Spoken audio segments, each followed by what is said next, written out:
Hi boys, so in this video I wanted to talk a bit about how to actually copy trade KOLs if you wanted to, because for some reason this is like a big topic in the space. So this is actually very common, like you're on Twitch, you're watching some crypto streamer and you actually wanted to copy trade that specific person. Like all the buys that this person is doing, you want to do the exact same buys, right? And the thing with this is that you will usually just get completely rinsed whenever you're doing this, because usually the KOLs that you're copy trading will just dump whenever you have bought right after them, right? So copy trading KOLs is usually not recommended, and I don't recommend it either, but this is how you can minimize the risk, or at least if you ask me. Another thing, I just wanted to say thank you guys, we're soon at 500 subs, so if you haven't subbed already, just make sure to do it, I would really appreciate it. So if you've been watching my videos, you know that I'm using Trade Wiz, this copy trading bot. You can use it both on Solana, on BNB and Base, but in this case we of course will use Solana. So go to the link in the description and just click the Trade Wiz link, and then you will get into their Telegram chat. And of course Trade Wiz is completely free, like they take a 1% fee for every transaction, just like the terminals do. So Trade Wiz has a site which is better whenever you want to set up your trades. So I would just click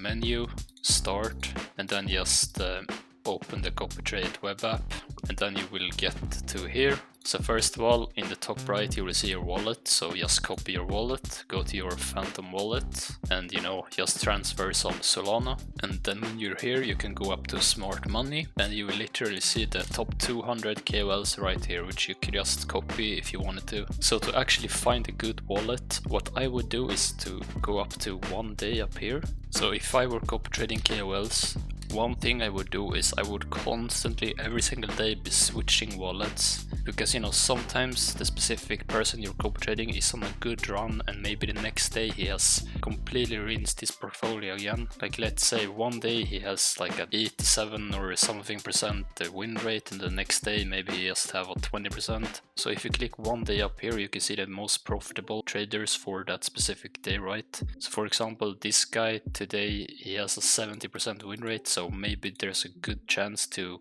copy trade him today.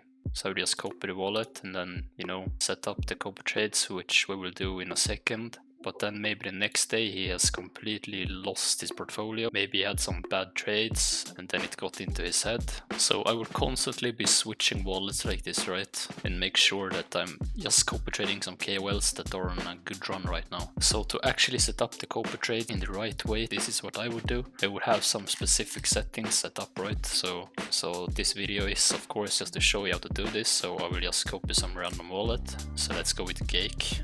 Just why not? So to set everything up, just go to COPYTRADE and then just new COPYTRADE, and you have to choose a name, so write Cake maybe, and then just add a comma, and then you literally just paste the address, right? So what I would do, I would not use the buy ratio 100%.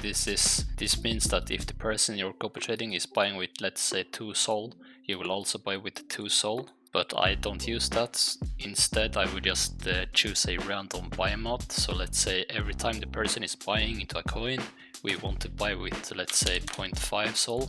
Of course, this depends on your wallet and how much you have, but if you don't have at least 1 Sol in your wallet, I would probably not even copy trade, because the fees will eat up all of the profit. But yeah, that's all I'm doing here. Sol spending limit, I don't use this. Copy sell, I have this on, of course. And then all of the dexes, I have all of these selected. And down here you have the trade settings. So slippage, I usually just put this on 99. And the same with the buy pump slippage, because sometimes if the person is buying a coin, maybe it's a runner and you want the slippage to be high enough to actually get into the coin. And then for the buy fee, if you're copy trading someone who is usually buying low market cap coins, you want to get in as fast as possible, right? So I would actually put this a bit higher, but of course it depends on your port. But if you have a higher port, I would just go with 0.005 on both the buy fee and buy tip. Like this is just to make sure that you actually get into the coin, right? If you want to, you can even turn up this even more. But this is what I'm using, and it's the same thing for the sell settings. I'm using the exact same thing. And of course, I'm not using MEV protection at all, because if you're buying with 0.5 sol, like you won't get MEV'd. And then up to the advanced copy settings, I have the turbo mode turned off for this. Market cap I don't use, minimum liquidity I don't use, token age the same thing. So here is one important step for if I actually wanted to copy trade some KOLs. Let's say you're on your trading terminal. So if you're on your trading terminal, usually you will see the KOLs just spam buying the tokens, and this is usually to get their copy traders into the coin. Not always, but sometimes. So to actually make sure you don't buy whenever the